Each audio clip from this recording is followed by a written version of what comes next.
Igor Jankę, dzień dobry. To jest Układ Otwarty, niezależny program o Polsce i świecie. Dziś o relacjach niemiecko-rosyjskich, o nastawieniu Niemiec do Rosji, które często w Polsce i w innych krajach wokół nas budzi wiele kontrowersji. Dziękuję wszystkim patronom, bo to dzięki Państwu ten program istnieje, jest niezależny. Wasze wsparcie w tych trudnych czasach, również dla robienia podcastów, jest niezwykle ważne. Zachęcam więc do dołączenia do tego grona, bo dzięki temu wzmocnicie Układ Otwarty i ten program na pewno pozostanie niezależny. Tyle zapowiedzi, łączę się z moim gościem. A oto mecenasi Układu Otwartego. Oanda TMS Brokers, dom maklerski oferujący możliwość inwestycji w instrumenty z całego świata, w tym fundusze ETF, a także oprocentowanie wolnych środków na rachunku. Kliknij link w opisie. Rosnące koszty IT hamują rozwój Twojej firmy? Z Amso obniżysz wydatki nawet o 70%, wybierając polizingowy sprzęt IT sprawdzony, wydajny i gotowy do pracy. Kliknij link w opisie i pobierz specjalną ofertę dla firmy. Nowoferm, dostawca bram, drzwi i ramp dla przemysłu, logistyki oraz użytkowników prywatnych.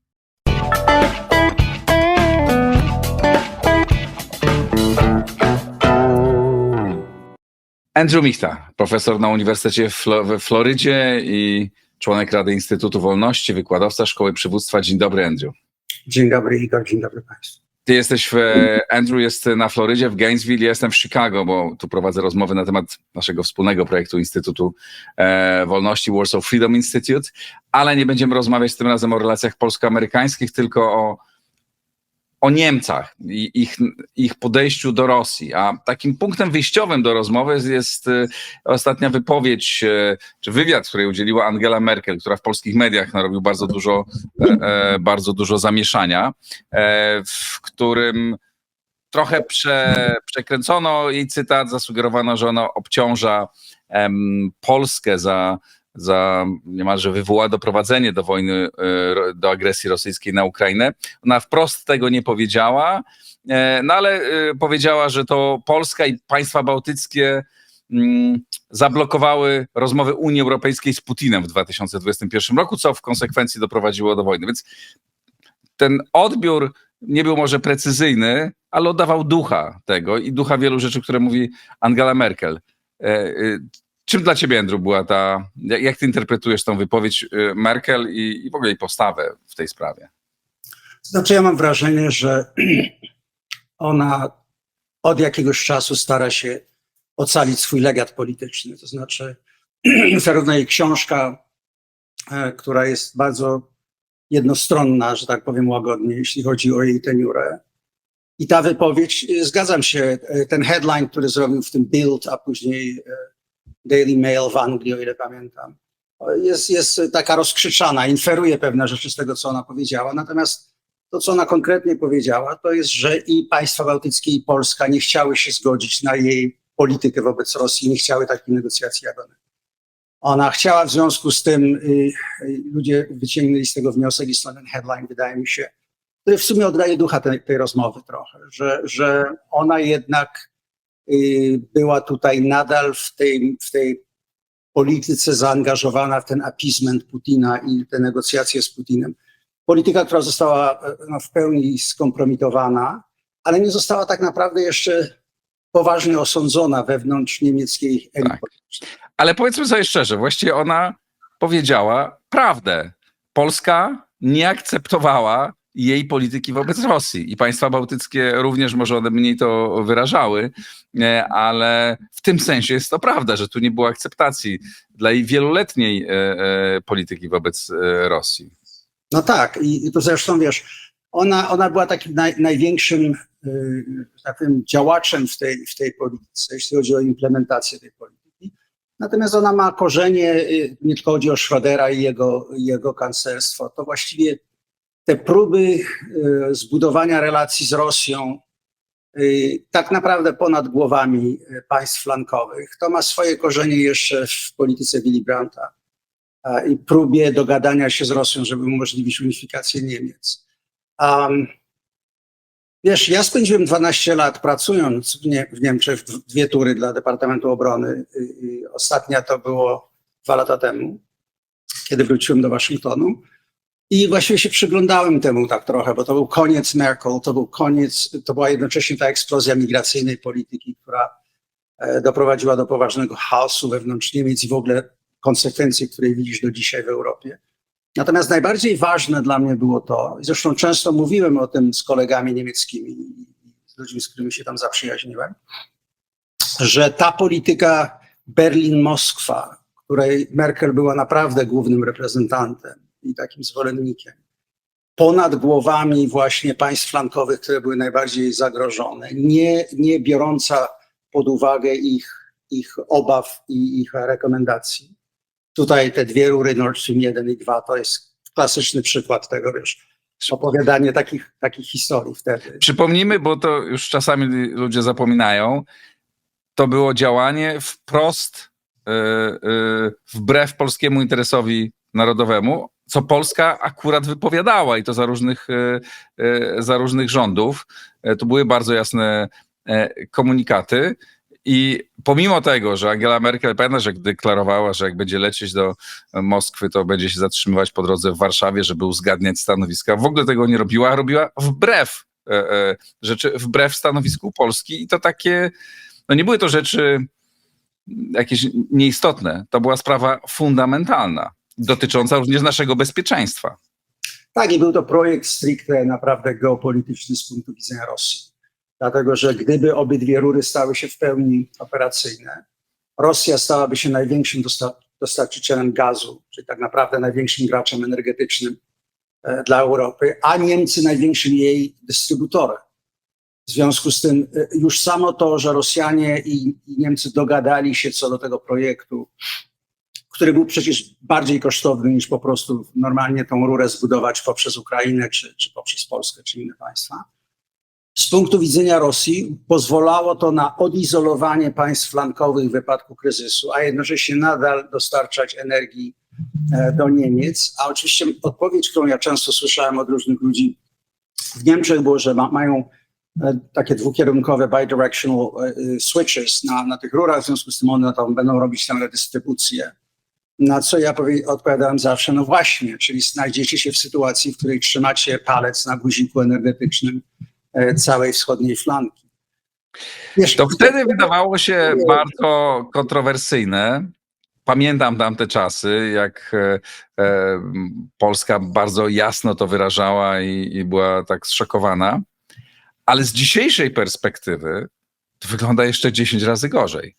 Bo jak widzimy, co się zdarzyło w międzyczasie, prawda? Znaczy chodziło o co to? Tu jest kryzys, tu może być jakaś wojna, może być jakieś coś, a gaz sobie będzie spokojnie płynął, Niemcy będą zarabiać i Ruscy będą zarabiać, wzmacniając dalej za te pieniądze swoją armię. No to dokładnie tak jest. To tak miało być, no bo się to nie stało. No wiesz, te biliony euro, które Rosjanie zarabiali na tym, można powiedzieć tak naprawdę umożliwiły Putinowi militarną modernizację. To znaczy Rosjanie selektywnie od czasu teniury Putina, ale to się nawet jeszcze zaczęło w końcowej erze Jelcyna. Zaczęli, prawda, rekonsolidować swoje siły zbrojne i przygotowywać je do modernizacji. I rzeczywiście osiągnęli w niektórych obszarach postęp, przy tym mieli dostęp do zachodnich technologii. Ale wracając do kwestii tych relacji niemiecko-rosyjskich, tak jak to powiedziałeś, ja zawsze mówiłem moim niemieckim kolegom, zresztą miałem niemieckich oficerów, którzy dla mnie pracowali w randze pułkownika, podpułkownika. Wiesz, Centrum Marszala było tym centrem regionalnego bezpieczeństwa Pentagonu, które było jedynym bilateralnym współpracującym z partnerem europejskim. Z czego zresztą Niemcy byli strasznie dumni, bo to było bardzo tak tego bronili, że tak powiem, nie pozwalając innym państwom się do tego dołączyć w jakiś sposób, no bo to rzeczywiście specjalne miejsce, gdzie mogli pracować ze Stanami Zjednoczonymi. Do czego zmierzam? Mój problem, ja zawsze im mówiłem, było to Berlin-Moskwa ponad głowami państw, które znajdowały się pomiędzy. I wiesz, no jeżeli pani kanclerz miała lecieć do Moskwy, to jej obowiązkiem było poprosić o spotkanie w którejś ze stolicy państw flanki, czy to w Helsinkach, czy w Warszawie, czy w Tallinie, zrobić briefing na temat tego, o czym ta rozmowa będzie i z powrotem zrobić to samo w innej stolicy i zdebriefować po prostu. W taki sposób buduje się zaufanie. To, co Niemcy w sposób, powiem dosyć ostro, ale arogancki ignorowali, to był cały bagaż historyczny tego regionu. I to, że w stosunkach z Niemcami nigdy nie podjęli, Berlin nie podjął próby po unifikacji, doprowadzenia do pewnego pojednania. Ja kiedyś użyłem w jednym z artykułów takiego wyrażenia, pierwsza wielka rekoncyliacja w Europie. To była francusko-niemiecka. To było francusko-niemieckie dogadanie się. Wiesz, dzisiaj trudno w to uwierzyć, ale od czasów Napoleona i nawet wcześniej relacje niemiecko-francuskie to był jeden z najbardziej krwawych, nienawidzących się plemiennych takich konfliktów. A to, w jaki sposób Francuzi traktowali Niemców po I wojnie światowej, to jak z kolei Niemcy odbijali sobie to również później. Wiesz, i to, że od wspólnoty węgla i stali i od tego pod parasolem, podkreślam, Stanów Zjednoczonych, czyli tego gwaranta bezpieczeństwa dla tej i po pokonaniu Niemiec, kiedy Niemcy szukały w erze Adenauera przede wszystkim jakiegoś sposobu na funkcjonowanie i na życie, te relacje zaczęły się zmieniać. I w chwili obecnej, po kilku pokoleniach, które upłynęły, wiesz, młodzi Francuzi opowiadają nadal bardzo takie niesmaczne kawały na temat, dowcipy na temat Niemców, prawda? Niemcy robią to samo. Ale śmieszne, mam nadzieję. Ale są śmieszne w miarę, natomiast nikt się nie będzie chciał mordować, żeby odebrać Alzację i Lotaryngii, wiesz. I tak. O tym mówię. I do czego zmierzam? Ja napisałem w tym artykule, że Niemcy, kiedy Republika Bońska się skończyła i zaczęła się Republika Berlińska, czyli ta unifikacja. Zresztą przeniesienie stolicy z powrotem do Berlina było ogromnie symboliczne. Wtedy były również debaty na ten temat, czy to rzeczywiście robić. Bo to zmieniło cały taki charakter państwa niemieckiego. Że wtedy Niemcy miały ogromną szansę, żeby właśnie doprowadzić przy tym, że utrzymały się struktury NATO, że Unia Europejska, jak ją dzisiaj znamy, jeszcze wtedy była inna. Czyli była Unią traktatową państw narodowych, które mogły się ze sobą dogadywać, regulować rynek i tak dalej. Niemcy miały ogromną szansę, żeby naprawdę wrócić do polityki w Europie i zbudować kredyt zaufania i niestety tego nie zrobiły. Mhm. Ale co takiego motywowało twoim zdaniem i Angelę Merkel? No ale to nie jest tak, że była Angela Merkel, tak? No to była polityka, która była akceptowana w Niemczech, która miała olbrzymie wsparcie biznesu przede wszystkim. Co powodowało, że Niemcy tak naprawdę ciągle mieli takie wielkie marzenie, że ta Rosja będzie ich partnerem, że ona kiedyś będzie demokratyczna, że w ogóle tam będą sprzedawać te swoje tysiące BMW i Audi. Oczywiście sprzedają, tak, ale wcale nie aż tak dużo. No ta wymiana handlowa między... Więcej chińskich samochodów. No właśnie. Wymiana handlowa między Niemcami a Rosją wcale nigdy nie była taka wielka. Czy coś poza chęcią kupna taniej energii, no bo to rozumiem była bardzo poważny motywator, coś jeszcze tam było, bo mi się wydaje, że tam jeszcze coś w środku, coś ich w brzuchach tam mają takiego, że to marzenie o tej Rosji, że to jest taki wspaniały kraj i będzie demokratyczny na pewno, tylko są takie przejściowe, chwilowe kłopoty. To znaczy, wiesz, ja uważam, że te oficjalne stwierdzenia o tym, jak, prawda, trzeba pomóc Rosji się zmodernizować. Niewielu ludzi tak chyba w Niemczech jednak wierzyły wtedy rydymały. No, znaczy to było dużo pewnego rodzaju propagandy. Tak jak, wiesz, Unia Europejska jest zakochana w pewnych normatywnych stwierdzeniach, z których niewiele wynika. Pod tymi normatywnymi stwierdzeniami odbywa się brutalna gra interesu. Dwie rzeczy. Rosja fascynuje nie tylko Niemcy. Ona fascynuje w ogóle klasę polityczną Zachodu, mówiąc szeroko.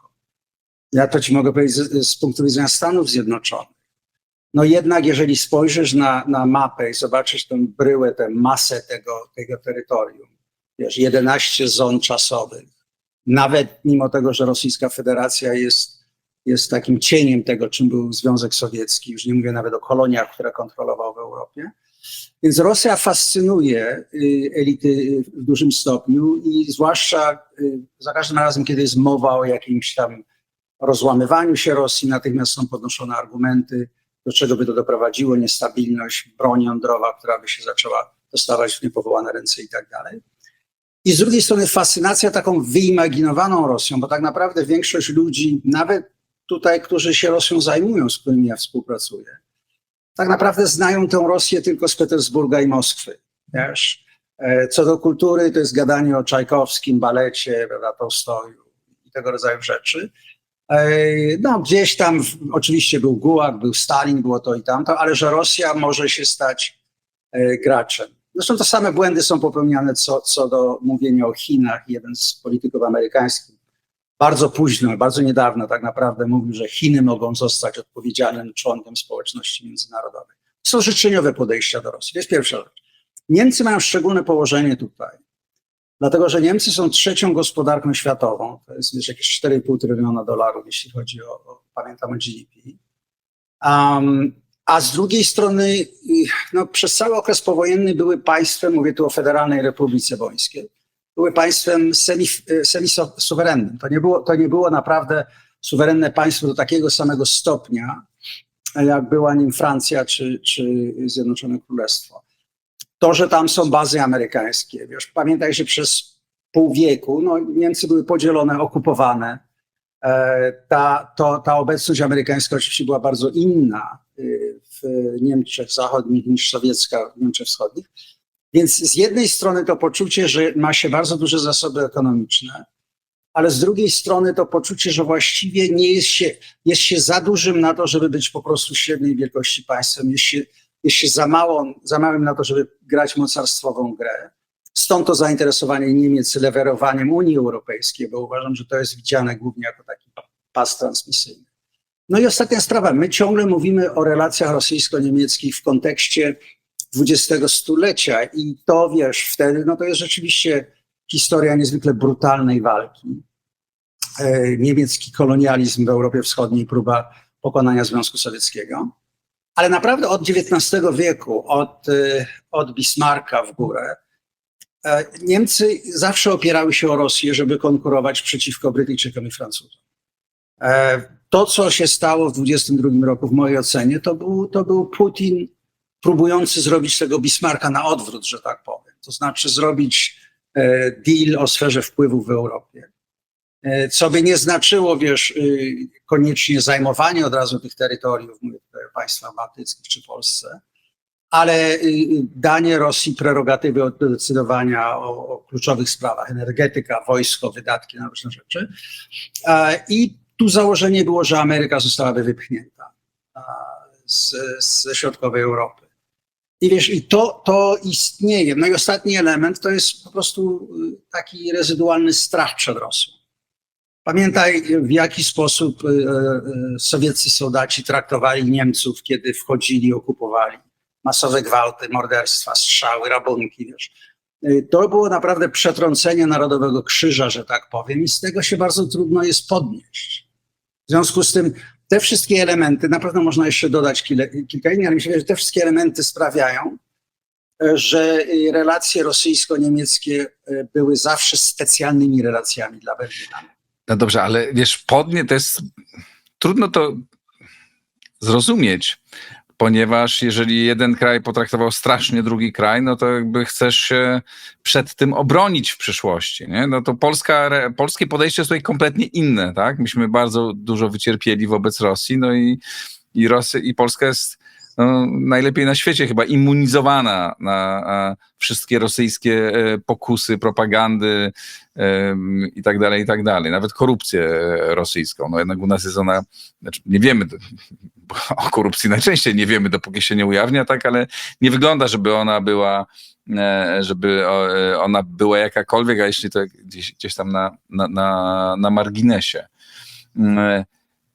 A polityka niemiecka no, cały czas była taka z jednej strony nierozumiejąca interesów swoich sąsiadów, którym oczywiście deklarowało pojednanie, przyjaźń i tak dalej, z drugiej strony no, de facto wzmacniająca Rosję. No tak, ale pamiętaj również, że politykę robią ludzie. I ci ludzie mają konkretną historię własnego. No. Kanclerz Schröder miał bardzo konkretną historię i bardzo konkretne interesy. Tak, i wiesz, i w dużym, użyję przykładu amerykańskiego, to, że mamy pozłocone owalne biuro, to, że mamy bar w tej chwili, który był kiedyś Rose Garden. Prezydent Trump ma pewnego rodzaju preferencje, widzi świat w pewien sposób, widzi politykę zagraniczną jako serię dealów i w taki sposób operuje. No więc co to znaczy w wypadku Niemiec? Ta Angela Merkel jest bardzo szczególna. Wiesz, my za mało mówimy o tym, co to znaczyło być Niemcem we wschodnich Niemczech i żyć w tym systemie politycznym. Przecież ona została ukształtowana w systemie, w której deferencja dla Sowietów, dla Rosjan była absolutnie prymatem jakiegokolwiek robienia kariery czy funkcjonowania. I ona przeszła przez całą tą trajektorię od Freideutsche Jugend w górę.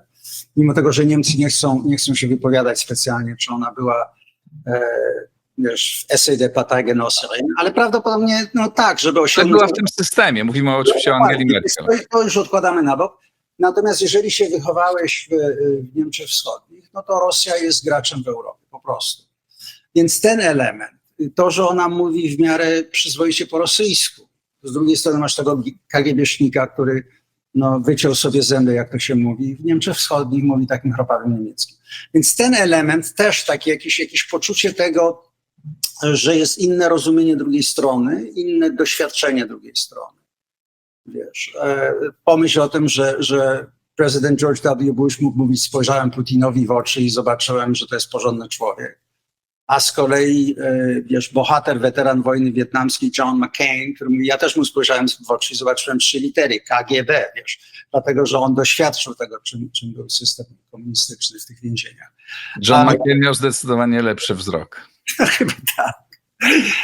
I wiesz, i w związku z tym ja uważam, że jeżeli jest jakiś dodatni benefit z tej awantury, która się wywiązała po tym wywiadzie Merkel dla węgierskiej stacji, to jest to, że nagle zaczęto mówić o tym, czym była polityka niemiecka. I ja rozmawiając tutaj z szeregiem wiesz, przyjaciół, których mam, którzy się zajmują Niemcami i Europą, analitycy czy politycy, to nagle jakby ludzie się budzili, że ta rozmowa jest zapóźniona. Ona się powinna była odbyć już bardzo dawno. Ona się powinna była odbyć po Krymie, najpóźniej po Krymie. Dlatego, że pamiętaj, że Putin używał brutalnej siły wojskowej i za każdym razem dawano mu appeasement i dawano mu geopolityczne zwycięstwo. Ale to się nie bardzo zmieniło. Ja nie mam wrażenia, żeby to w ogóle podejście Niemiec się jakoś radykalnie zmieniło. Oczywiście no wobec tych mordów, tragedii, tego wszystkiego, czego doświadcza od 3,5 roku Ukraina, no Niemcy musieli jakby się inaczej zachować i wspierają Ukrainę w dużej mierze finansowo. W dużej mierze bardziej chyba ta pomoc jest większa na papierze niż w realności, ale jest też, nie można tego odmawiać, ale nie ma takiej pomocy, jakiej Ukraińcy naprawdę potrzebują, tak? Czyli jak mówimy o broni dalekiego zasięgu, mówimy o Taurusach, no to kolejni, już nie pierwszy kanclerz o tym mówi, tylko mówi. A miasta ukraińskie są dalej bombardowane, no ale politycy niemieccy dalej rozważają, zastanawiają się i nic nie robią. No tak, ale otworzyłeś szerszy temat tutaj, to znaczy historycy w mojej ocenie będą pisać o wojnie Ukrainy z Rosją jako właśnie dziwnej wojnie, że tak powiem. To znaczy z jednej strony masz w pełni zmobilizowane państwo rosyjskie, które jest zdeterminowane zniszczyć Ukrainę i zniszczyć jednocześnie system bezpieczeństwa, a przede wszystkim NATO. To, co się dzieje, wiesz, pamiętaj, że za każdym razem, kiedy czy to do Polski przylatują drony, czy dwa myśliwce po raz kolejny tam wlatują w przestrzeń Estonii, one wlatują w przestrzeń NATO. Jeżeli się znajdują 10 mil, wiesz, od Talina i cały rząd się musi ewakuować, bo to są uzbrojone wrogie samoloty, a NATO nie ma rules of engagement dla tych pilotów, które by pozwolili im po prostu zestrzelić. No i potem się artykuł 4 robi konsultacje, gada. Każdy taki wypadek obniża kredybilność sojuszu. Także jeżeli się to będzie ciągnąć, to Putin zdekonstruuje NATO bez nawet używając bezpośredniej siły, przekraczając granice dosłownie, wiesz, na ziemi z ludźmi. Więc to jest bardzo duże niebezpieczeństwo. Natomiast ze strony Zachodu, i Niemcy są tego bardzo dobrym przykładem, jest no niemalże taka desperacka determinacja, żeby nie uznać tego, co się dzieje, za to, czym jest. To znaczy my mówimy, byłem niedawno na wykładzie i słyszałem tutaj jednego z politologów, który mówił znów o konkurencji strategicznej wielkich mocarstw. Przepraszam, ale w 2025 roku to są dyrdymały. Ja od kilku lat mówię, że jesteśmy w fazie zerowej konfliktu z Rosją. Rosja kształtuje pole bitwy, że tak powiem, tymi różnymi operacjami propagandowymi, informacyjnymi, wiesz, czy to drony, które przylatują, czy to jakieś pożary, które się odbywają. To jest wszystko rozkładanie od środka. Natomiast my nie mamy tej odpowiedzi. I Niemcy przede wszystkim, ponieważ Niemcy są tak uzależnione, jeśli chodzi o ich strukturę gospodarczą, od posiadania tanich środków energii.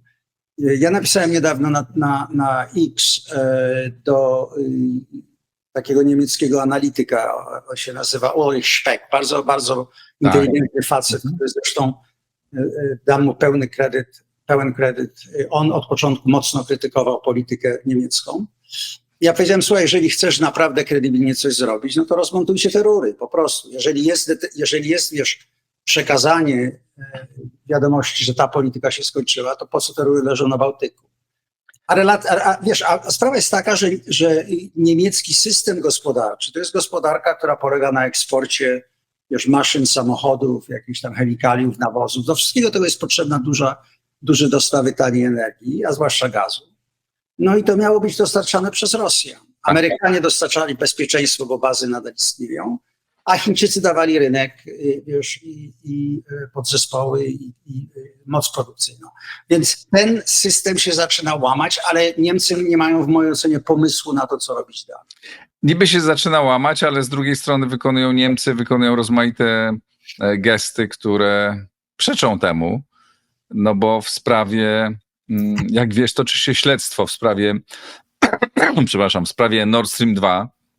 Jak wiesz, Ukrainiec podejrzewany o to, że uczestniczył w tej akcji rozwalenia rury, jest zatrzymany w polskim więzieniu. Niemcy żądają ekstradycji. Ta sprawa no, na poziomie takim etycznym jest haniebna, ale również na poziomie pewnie i prawnym, a politycznym na pewno bardzo niezwykle szkodliwa. I tu mam nadzieję, że Polska jednak zachowa się, chociaż nie wiem, dlaczego ten człowiek siedzi w areszcie, tak? Powinien zostać, mógł sobie uciec, można było mu w tym pomóc. Jeżeli prawnie jest to trudne, to są różne inne sposoby na zrobienie tego, ale mam nadzieję, że do tego dojdzie. To pewnie nie on, ale ta osoba, która to zrobiła wielką rzecz, bardzo dobrą dla pokoju, bardzo dobrą dla Polski i zachodniego świata. No a Niemcy go do dzisiaj, teraz, w 2025 roku, w październiku, ścigają. Jak ty to tłumaczysz? Słuchaj, no można robić taki, wiesz, legis arte argument, że z punktu widzenia prawnego, jeżeli to mu się udowodni, że on tam zniszczył własność, prawda, inwestorów niemieckich i tak dalej, to sądy w jakiś tam sposób powinno zadziałać. Niezależne, bo niemieckie sądy są w 100% niezależne, to nie jest tak jak w Polsce. Ale przepraszam cię, w tej chwili on jest chyba w Jeszcze bardziej niezależne niż media niemieckie. Ale on jest chyba w gestii niezależnych sądów polskich w tej chwili. No tak. No więc Dlatego mam nadzieję, że ponieważ nasze sądy są tak niezależne, jak polskie góry są ośmiotysięcznikami, to że można tutaj zadziałać i sprawić, że no tak. Więc, ale co motywuje, no bo Polska jest w trudnej sytuacji, tak? Ale jakby to nie polski rząd obecny, ani poprzedni, ani żaden prokurator polski wymyślił, tak? To przyszło z Niemiec, zapewne z politycznym placetem. Dlaczego, jak ty to interpretujesz? Znaczy ja myślę, że Niemcy nadal próbują znaleźć sposób na dogadanie się z Rosją, żeby zamrozić ten konflikt przynajmniej i wrócić do jakichś normalnych, wiesz, relacji. Pamiętaj, że Rosjan również bolą sankcje, mimo że one są pogwałcane, ale zauważ, że w każdym projekcie, który się wyrzuca ze strony rosyjskiej, to jest zawsze, mówi się o tym, o zniesieniu sankcji i tak dalej. Więc biorąc pod uwagę sytuację gospodarczą, ja kiedyś w rozmowie z niemieckim kolegą użył wyrażenia, że tak naprawdę Niemcy to jest masa korporacji, prawda, z administracją rządową, która zajmuje się przede wszystkim promowaniem ich interesów. Więc Niemcy, które w tej chwili, jeszcze przy swoim szaleństwie energii Wende, to jest oddzielna rozmowa. Ja To, uważam, że o tym jest- chciałem, żebyśmy porozmawiali chwilkę potem. Dobrze, Niemcy chcą znaleźć sposób na zamknięcie tego konfliktu i odbudowania jakichś no, w miarę normalnych relacji ekonomicznych z Rosją. Stąd znów wracam do tego, co powiedziałem do Uli Speck. Mówię, że dla mnie to, że te rury tam są nadal na tym dnie, czy one są uszkodzone, czy nie, to znaczy, że pewne decyzje, kluczowe decyzje nadal nie zostały podjęte. Merz jest inny od Merkel, to znaczy to, że Merz trochę ostrzej się wypowiada na ten temat. To jest również skutek tego, że on Merkel nie znosił, bo ona go wycinała politycznie w CDU. Natomiast powiem ci jedną ciekawą sprawę. Byłem kilka lat temu na konferencji Lennart Meri w Estonii. To jest taka doroczna konferencja organizowana przy wsparciu rządu estońskiego. I tam był panel, na którym było dwóch bardzo prominentnych niemieckich, jeden polityk, drugi analityk, no i kilku innych ludzi również. I nagle, wiesz, Estończyk się zdenerwował, kiedy tak słuchał tych opowieści. Bardzo wysoki polityk estoński. Słuchał tych opowieści o tym, jak trzeba negocjować. To było zaraz po tym, jak Rosjanie wjechali na Ukrainę w 20. I on mówi tak, nazywaliście nas wschodnioeuropejskimi jakimiś takimi chłopami, rusofobami, durniami, prawda? Kto miał rację? On to tak, wiesz, wykrzyczał. Kto miał rację? I odpowiedź niemiecka była bardzo, bardzo ciekawa w mojej ocenie, bo właściwie nie było na to żadnej reakcji, nie było powiedziane, no tak, mieliście rację, tylko nadal słuchałem takiego właśnie gadania o tym, że trzeba negocjować, wiesz, że trzeba się dogadywać, że trzeba szukać sposobu oddzielenia tego kontaktu. I pamiętaj, Scholz miał formułę jaką? Rosja nie może wygrać i Ukraina nie może przegrać. To są, przepraszam, dyrdymały. No to jest, wiesz, mówienie o konflikcie, który konsumuje tylu ludzi w taki sposób. Po prostu no, to jest jeszcze gorsze od tego, co prezydent Biden mówił o tym for as long as it takes, prawda? Mimo tego, że byłem bardzo dumny z tego, że Biden twardo postawił sprawę z Rosjanami, ale to, co się stało potem, no to było to ciągła obsesja, wiesz, z zarządzaniem eskalacją i tak dalej. Więc ja uważam, że problem jest bardzo, bardzo prosty w końcowej analizie, z mojej perspektywy. W Unii Europejskiej, w mojej ocenie, nie ma żadnego państwa, które jest w stanie odbyć bezpośrednią, twardą rozmowę z Berlinem. Dlatego, że relacje ekonomiczne są takie, że te państwa wszystkie, zwłaszcza biorąc pod uwagę, jak funkcjonuje Unia Europejska, i znów odstawiam na bok całą tą zupę alfabetyczną, tam reguły, jeżeli spojrzysz na rozłożenie sił, od momentu, kiedy nie ma Brytyjczyków w Unii Europejskiej, to była druga gospodarka europejska, najbliższy sojusznik Stanów Zjednoczonych, kwintesencjalnie morskie państwo, przy wszystkich problemach brytyjskich jednak mającą kulturę strategiczną anglosasów. W tej chwili po wyjściu Brytów Unia Europejska jest zdominowana przez Niemcy. To jest kontynentalny projekt. W związku z tym, kto może odbyć taką rozmowę z Niemcami odnośnie przyszłości? Stany Zjednoczone? No i oczywiście Rosja, ale Rosja z innej perspektywy, dlatego że Rosja jest tym zagrażającym, a potencjalnie dobrym partnerem ekonomicznym. I to jest w mojej ocenie najważniejsza sprawa.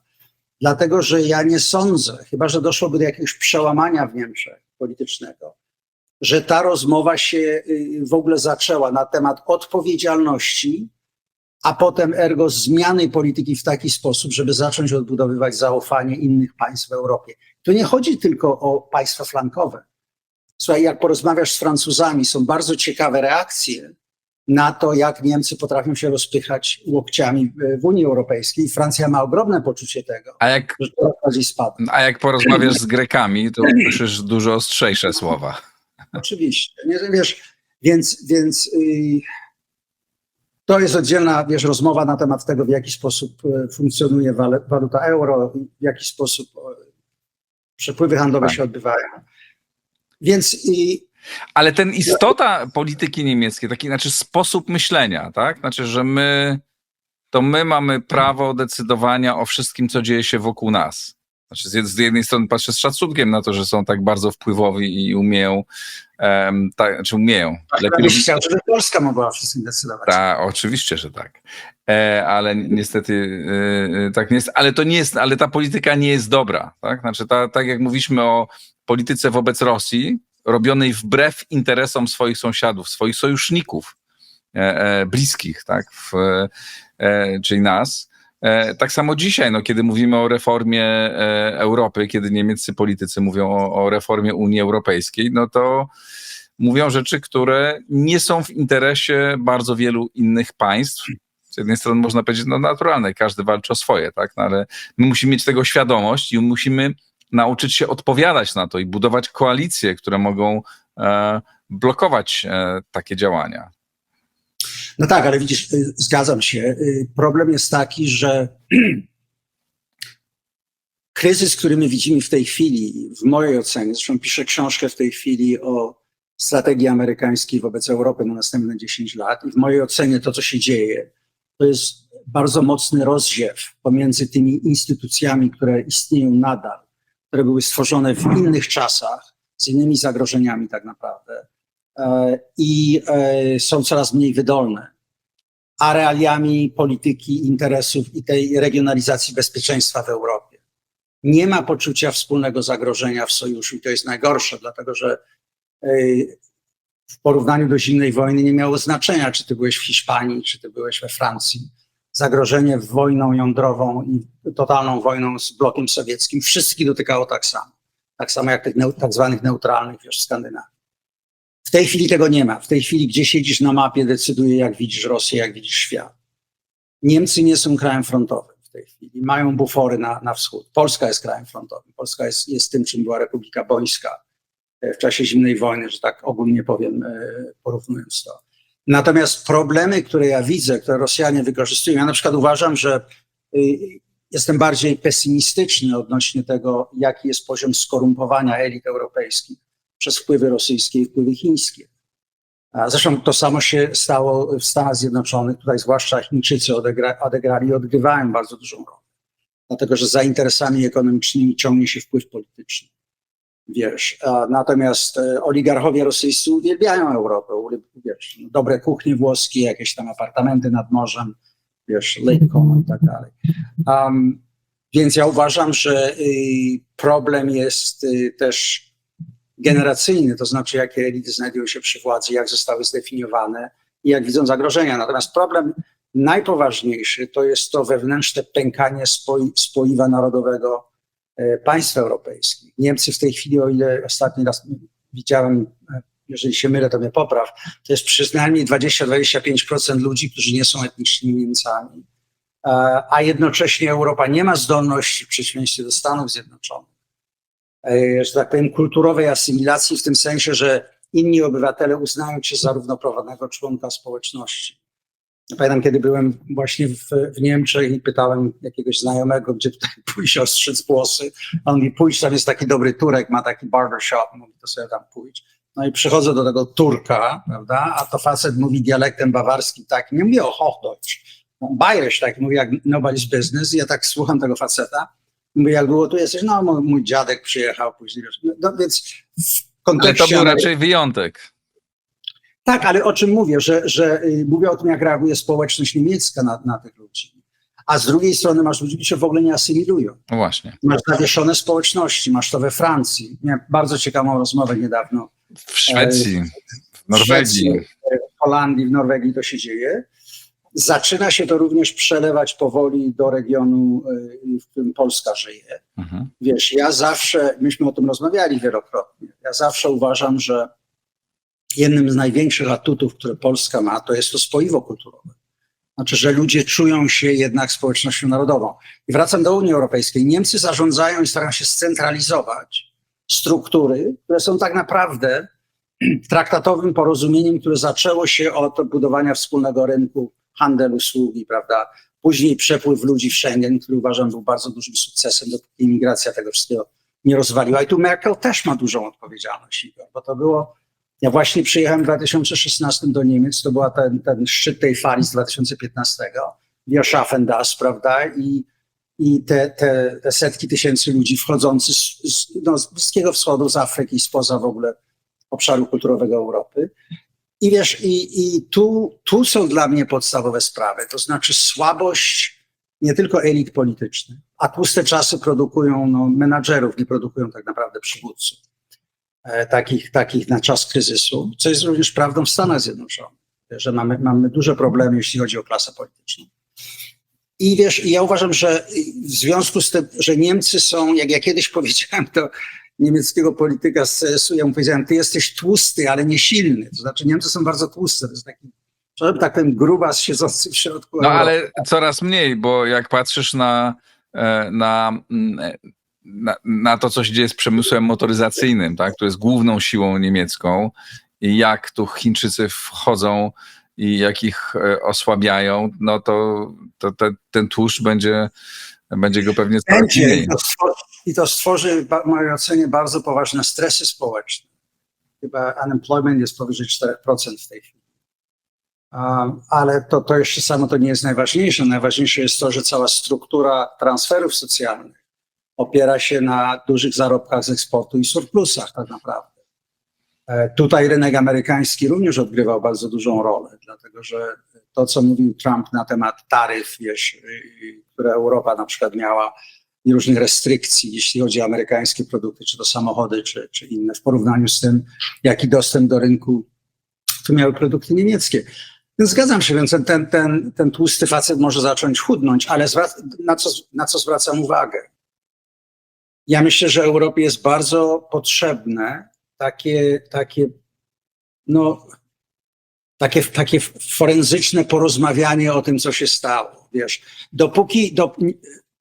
przyznanie się, że masz problem, to jest początek, wiesz, uzdrowienia, że tak powiem. No. I Niemcy przeszły tak suchą nogą przez tą Zeitenwende speech, który był świetnym numerem PR, który zrobił pan Scholz. Nie miał zresztą innego wyboru, bo był podstawiony przed binarną decyzją, w mojej ocenie, przez administrację Bidena. Albo jesteś tu, albo jesteś tu. No i powiedział, że już koniec, jest Zeitenwende, wszyscy płakali, byli wzruszeni. Z tego nic nie wynikało. Ta obietnica wtedy 100 miliardów chyba euro. Ja pamiętam, byłem na konferencji Konrad Adenauer Stiftung w Kadenabi, w takiej willi, którą Niemcy kupiły dla Adenauera po tym, kiedy on już przestał być aktywny politycznie. I tam coroczna jest taka konferencja, którą Kass organizuje. I rozmawiałem z jednym właśnie z doradców z Bundestagu, który mówił, słuchaj, no my tych pieniędzy nie wydamy, bo to musiało być pożyczone. To jest deklaratywne. Kupimy F-35, żeby zostać w nuclear sharing, bo te graty, które mieli się już tam pozlatywały. Ale poza tym po prostu na to nie ma ani pieniędzy, ani zgody, ani woli politycznej. No i stało się tak, jak się stało. Czy twoim zdaniem Niemcy mają potencjał do tego, żeby jakby być dalej taką największą siłą układającą porządek w Europie, żeby przeforsować te zmiany, które chcą w Unii Europejskiej? No bo ja z kolei jak patrzę na to, co się dzieje w różnych państwach europejskich, to trudno mi sobie wyobrazić, żeby wobec tych nastrojów, które są we Włoszech, we Francji, w Holandii, w Austrii, w wielu krajach, te kraje się zgodziły na dalszą centralizację. Te ruchy odśrodkowe są bardzo silne i to nie jest jakiś jeden wypadek przy pracy, jakiś PiS w Polsce, prawda? Tylko to jest ruch, który jest coraz bardziej powszechny. Czy wobec tego Niemcy, mając u siebie również taką siłę przecież, która za chwilę będzie największą albo już jest największą partią polityczną, będą w stanie to przeforsować? Znaczy to, co się dzieje w Niemczech, to, co się dzieje we Francji, wiesz, z partią pani Le Pen. Ja nie jestem żadnym zwolennikiem AfD. Tutaj, proszę nie zrozumieć źle. Nie zgadzam się z bardzo wieloma z ich postulatów, ale elita nie może ignorować woli 20 paru procent społeczności, no, wiesz, i starać się ich otorbić, czy tam. Pamiętam, kiedy byłem w Bundestagu i widziałem, gdzie ten AfD była, no to był jak bunkier tam, no, wiesz, ludzie nie rozmawiali jak ludzi. Ale do czego zmierzam? Mnie się wydaje, że Europa jest na początku bardzo poważnej rebelii i wstrząsów wewnętrznych. Dlatego, że elity się tak oderwały od realiów polityki i preferencji. Zresztą patrząc na trumpizm w Stanach Zjednoczonych i na ruch MAGA, wiesz, możesz krytykować wiele rzeczy, ale jest to autentycznie taki wściekły krzyk klasy średniej, która została odarta z możliwości normalnego, dostatniego życia przez ludzi, którzy ich potraktowali po prostu instrumentalnie. Znaczy elity z zachodniego i wschodniego wybrzeża wypchnęły, wiesz, przeszły w kierunku globalizacji, nie zastanawiając się, jakie to ma skutki dla państwa, tego heartlandu amerykańskiego, który znasz dosyć dobrze. Zresztą jesteś w tej chwili na środkowym zachodzie.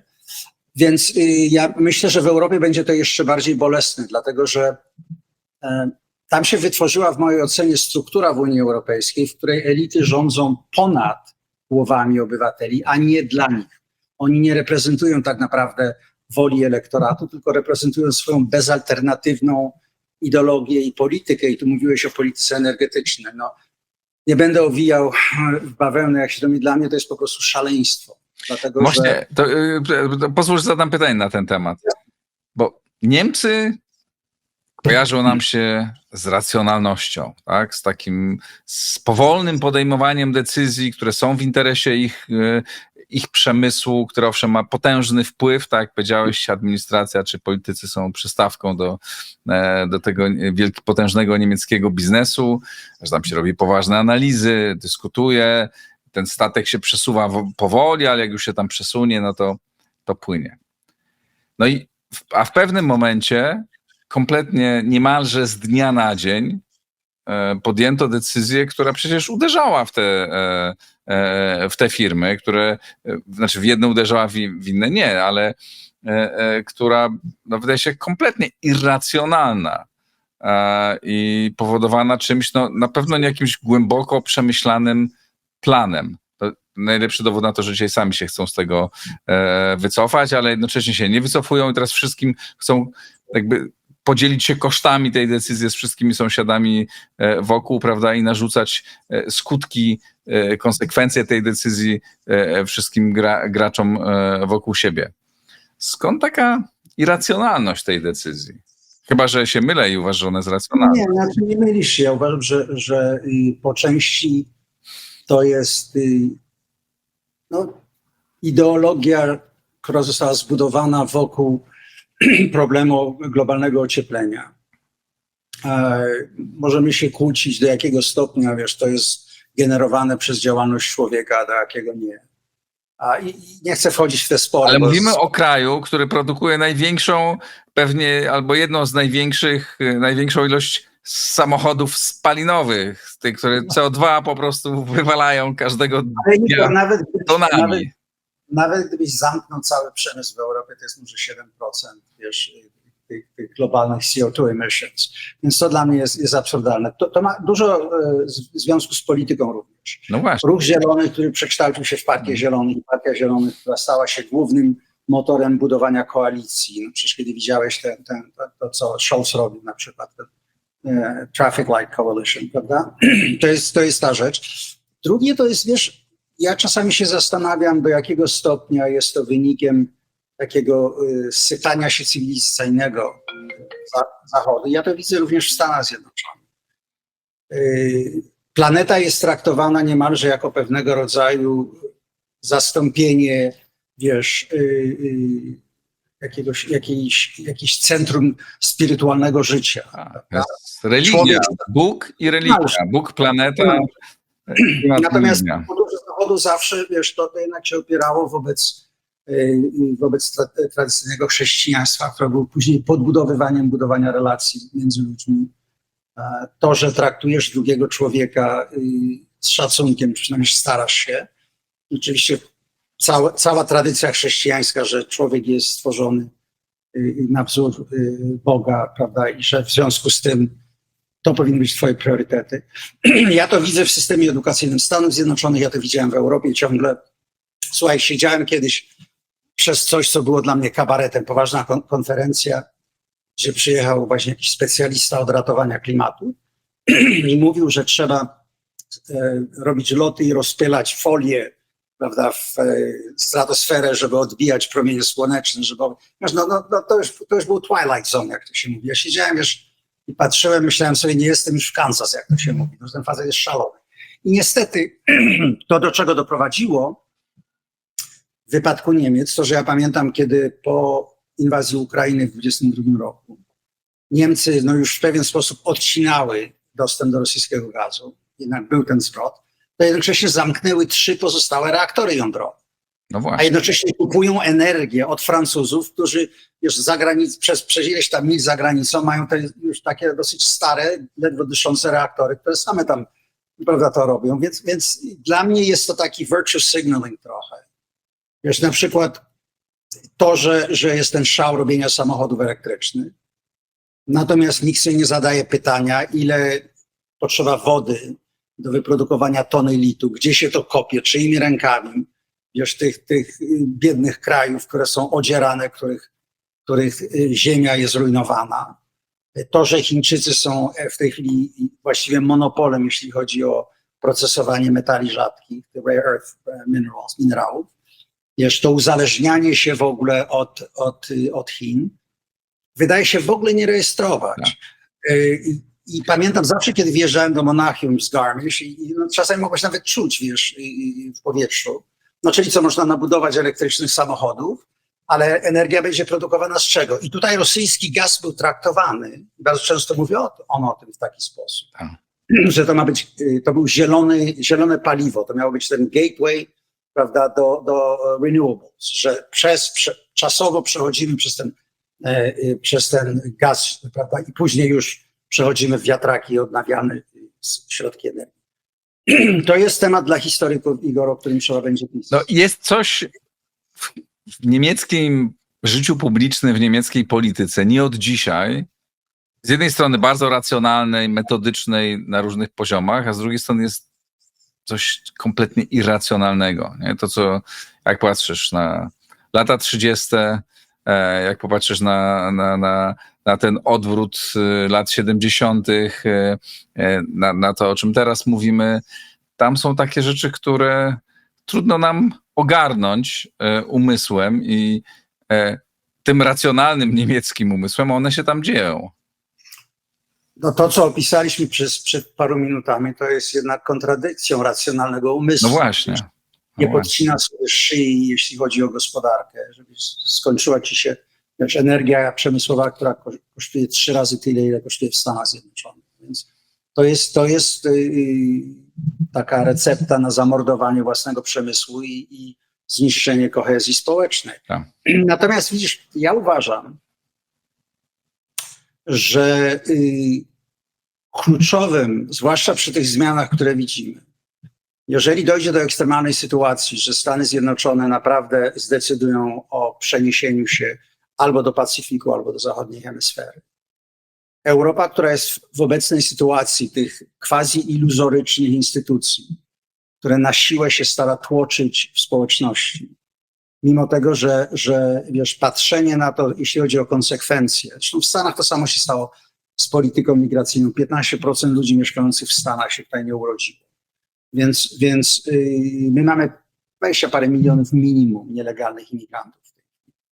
I nie ma polityki akulturacyjnej, więc nie jest to do tego stopnia problematyczne, jak to widzisz w Europie, dlatego że przy zmianach wewnątrz elit Stany Zjednoczone mogą wrócić do tego melting pot i odbudowywać tkankę narodową, przy założeniu, że uda się odbudować bazę przemysłową tego kraju. Uważam, że w Europie, w momencie, kiedy dojdzie do dezintegracji istniejących legatowych struktur i dojdzie do próby jakiegoś balansowania pomiędzy różnymi państwami, to w jaki sposób Niemcy zdefiniują się, biorąc pod uwagę ich wagę ekonomiczną jeszcze nadal. I przy tych wszystkich problemach, o których mówiliśmy, nadal będą odgrywać tę dominującą rolę. Myślę, że jest czas najwyższy, żeby inne rządy w Unii Europejskiej mówiły bezpośrednim językiem do Berlina. Dlatego, że przez ostatnie 20 lat, i tu szczególnie teniura Merkel jest bardzo istotna, Niemcy operowały na tej zasadzie, że im wolno więcej. Po prostu, że jeśli chodziło o jakieś normy, które były nakładane na innych. Ale tak jest do dzisiaj. Ja mam wrażenie, że się nic nie zmieniło. Znaczy, dam taki przykład, który jest jednostkowym przykładem zachowania, nie polityki, ale zachowania kanclerza Niemiec, który wstrząsnął, przyznam. To było kilka tygodni temu po wyborach w Polsce, kiedy kanclerz Merz na konferencji prasowej, już po tym jak ogłoszono wyniki wyborów w Polsce, ogłosił, że to nie są takie, że Polacy nie zagłosowali tak jak trzeba, że to nie takich wyników tutaj oczekiwaliśmy. No, jak my mamy pretensje, my krytykujemy, nie wiem, polskich polityków, tak, premiera i Radosława Sikorskiego, że kiedyś w przeszłości krytykowali, ale w przeszłości, jednak przed kampanią, tak, krytykowali Trumpa, że to było nierozsądne, no to czym jest ogłaszanie czegoś takiego po wyborach w Polsce, kiedy wiadomo, kto będzie prezydentem? Jaki to ma... no, wszyscy wiedzą, że takich rzeczy się nie robi, ale kanclerz Merz może więcej. I powoduje, że ja, który uważam, że relacje polsko-niemieckie są bardzo ważne i dalej uważam, no tak się wzburzam i wiem, że wzburzanie w polityce nie jest dobre, ale trzeba z tego wyciągać wnioski, nie tylko się wzburzać, tak? Jakby my musimy na to w jakiś sposób, znaczy musimy mieć świadomość, kto jest naszym partnerem, bardzo ważnym. To znaczy, wiesz, ja tutaj bym, oczywiście to, co Merz tam mówił, to odpowiedź powinna być była bardzo prosta. Zresztą chyba Meloni kiedyś mi to powiedziała innemu politykowi niemieckiemu, it's none of your business, prawda? Ale ja bym to odwrócił. Znaczy, ja bym tobie zadał pytanie, dlaczego polityk niemiecki czuje się komfortowo, że może tego rodzaju słowa wypowiadać. I tu jest, uważam, problem polityki polskiej wobec Niemiec i w jaki sposób te relacje są budowane. Ja uważam, to co powiedziałem na samym początku. Niemcy przepraszam, że ja ci odpowiem na to, bo to jest, myślę, że to jest bardzo ważne, to pytanie. To oczywiście, ponieważ my, Polacy, mieliśmy przez te 30 lat, wyrośliśmy w kompleksie, tak? Kompleks słabego wobec silnego. I ta mentalność, która jest po polskiej stronie po obu stronach sceny politycznej, która jest moim zdaniem wyrazem takiego kompleksu słabości. I z jednej strony taka uległość, my dobrze, to niech oni tam płyńmy z tym nurtem niemieckim, niech oni są mądrzejsi, lepiej wykształceni, lepiej rozwinięci, nie podskakujmy, tylko róbmy to, co oni uważają za słuszne. Z jednej strony, a z drugiej strony nie, no to przecież nasz wróg, zburzyli Warszawę, prawda, i musimy dalej w ten sposób na to patrzeć. No żadne z tych rozwiązań nie jest dobre i dlatego tak wracam do tego, co my robimy w szkole, tak? Znaczy, dlatego jest potrzebna jest nowa generacja ludzi myślących w inny sposób i umiejących spokojnie rozmawiać ze swoim sąsiadem i mówić, chłopie, jeżeli tak chcesz mówić o polskim prezydencie, wszystko jedno, czy się podoba, czy nie, czy mi się ten prezydent podoba, czy nie, no to nie będziemy więcej rozmawiać. Nie? I jeśli tak, no to my musimy mieć też narzędzia nacisku na naszych sąsiadów, a moim zdaniem mamy je przy tak silnych powiązaniach gospodarczych. Tylko trzeba jakby mentalnie przeskoczyć i zmienić język rozmowy z partnerem.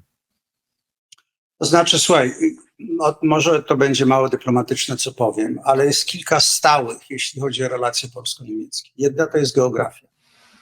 Polska jest tam, gdzie jest, Niemcy są tam, gdzie są. Druga jest nadal ogromny ciężar historii. A tu Niemcy mają do odrobienia bardzo dużo w mojej ocenie. Zmasakrowanie polskiej ludności, zniszczenie elit, obozy koncentracyjne to nie było tylko kwestia Holokaustu i ludności żydowskiej z całej Europy. To było też masakrowanie polskich elit, wykorzystywanie do pracy przymusowej, kradzież dóbr narodowych itd.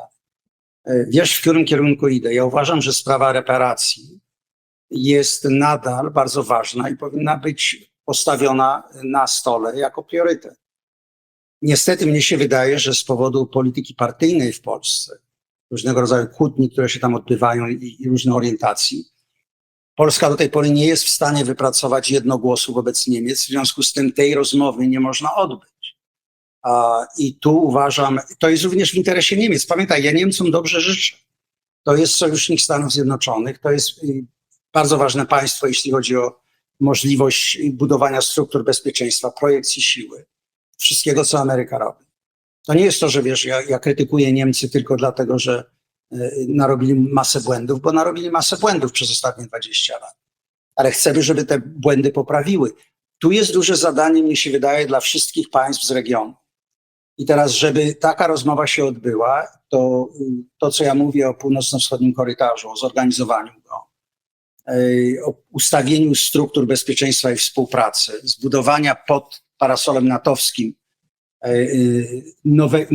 nowego sposobu myślenia o sojuszu, który będzie dla Stanów Zjednoczonych korzystny, w związku z tym Amerykanie pozostaną zaangażowani w Europę. Nie na tej zasadzie, że lubią tego czy innego prezydenta, tylko że będzie to strukturalnie zbudowane w taki sposób, że bez względu czy będziesz miał demokratę czy republikanina, te struktury będą funkcjonować.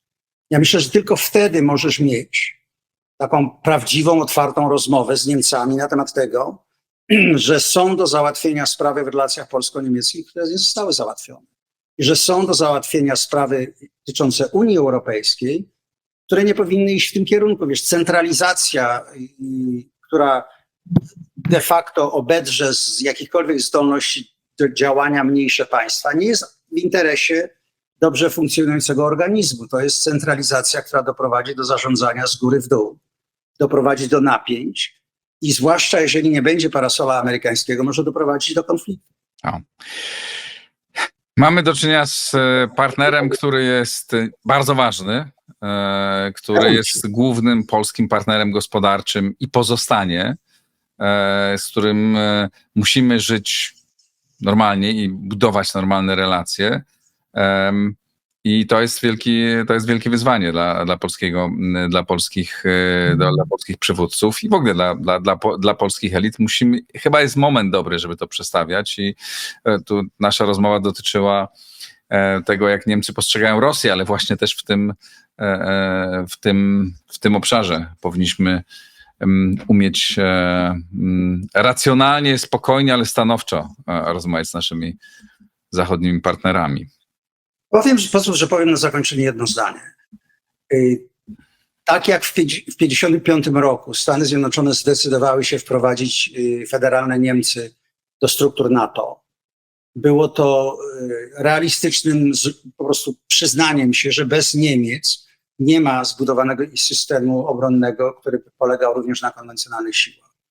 W tej chwili również Niemcy są bardzo ważnym graczem w Europie i bez Niemiec nie ma zbudowania struktury, która może zapewnić bezpieczeństwo i flance i w ogóle całej społeczności tych państw, które są nadal bardzo różne, jeśli chodzi o ich interesy i poczucie zagrożenia. Tylko że to musi być oparte na rzeczywistym partnerstwie, a nie na udawaniu, że o pewnych rzeczach się po prostu nie mówi. I wypracowania jakiegoś wspólnego podejścia do tych struktur. I tutaj ja uważam, Polska ma dużą rolę do odegrania jako kluczowe państwo flankowe, ale wymaga to inicjatywy ze strony klasy politycznej, zwłaszcza jeśli chodzi o ten północno-wschodni obszar. I tu są potencjalnie bardzo poważni partnerzy, mówię tu o Norwegach, Szwedach, Finach, prawda? No, kraje bałtyckie oczywiście bezapelacyjnie są częścią tego wszystkiego. Więc tu nie chodzi o to, żeby tylko krytykować sytuację, w jakiej się znaleźliśmy, tylko raczej, żeby się zastanowić na tym, w jaki sposób będzie musiała być przeformatowana architektura bezpieczeństwa. Tak, bo nie liczmy na to często rozmawiamy, kiedy Niemcy, takie pytanie, zresztą tu w Układzie Otwartym padało wiele razy w rozmowach z ekspertami do spraw Niemiec, kiedy Niemcy zaczną Polskę traktować po partnersku. My wtedy, odpowiedź znaczy, wtedy, kiedy my ich do tego zmusimy, tak? Czy kiedy jakby zbudujemy taką sytuację, w której Niemcy nie będą miały innego wyboru. Nikt sam z siebie nie zmieni się, bo nie ma powodu. To my musimy stworzyć warunki do tego, żeby Niemcy zaczęli z nami inaczej rozmawiać. Wiesz, Igor, ja to słyszę w rozmowach właśnie z absolwentami szkoły przywództwa, którą prowadzić. To jest już inne pokolenie Polaków, którzy nie mają tego cienia, że tak powiem, doświadczenia z okresu komunizmu, mają poczucie osiągnięcia ekonomicznego i w ogóle cywilizacyjnego Polski, więc trzymam kciuki. Tak, a przy tej okazji zapraszamy Państwa do szkoły. Proces rekrutacji trwa w zasadzie na okrągło. Obecnie przygotowujemy już kolejną edycję, chociaż dopiero przed chwilą ruszyła 11. edycja, przygotowujemy już 12. Zapraszamy Was do niej. Andrew, bardzo serdecznie Ci dziękuję za tę rozmowę. Safe travels. Dziękuję Państwu. Oczywiście jestem ciekaw Waszych komentarzy. Napiszcie, co sądzicie, jak zbudować relacje partnerskie z Niemcami, jak sprawić, żeby inaczej podchodzili do Rosjan, do państwa, które nam bezpośrednio zagraża. To wszystko. Wspierajcie na Patronite. Dziękuję bardzo. Do widzenia.